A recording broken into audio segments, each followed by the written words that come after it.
Mana tradingda ham o'qiding, hech qanaqa bilim olmading, hamma yo'g'ingni yutqizding. Balki endi sen ham kurs ochib bolalar aldab soqa qilarsan, ustoz bo'lib. Kursni ochaman. Pullarni ko'paytirib beraman, odamlarni aldab investor kerak, pulni yig'ib chet elga qochib ketaman. Men unchalik demadim, o'zingdan qo'shmasan.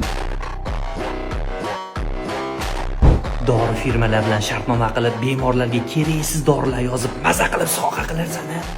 Bemorlarning boshi og'rib kelsa ham $1000 pulni ishlab, burun operatsiya qilaman. Endi nimaga sizlar o'zlaringdan qo'shaverasizlar?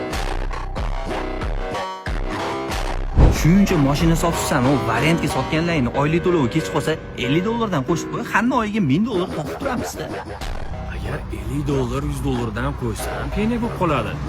Undan ko'ra boshida 2 barobar qimmatga sotaman, o'shanda to'lovi kech qolsa ham zato foydada bo'laman. Zato halol narsa savdo bo'ladi-ku. Sal insof bilan sotgin. Akalar uzr, shayton yo'ldan urdi. Men nima qildim? Men birovga biror nima qildimmi? Pulimni kim olib qo'ydi?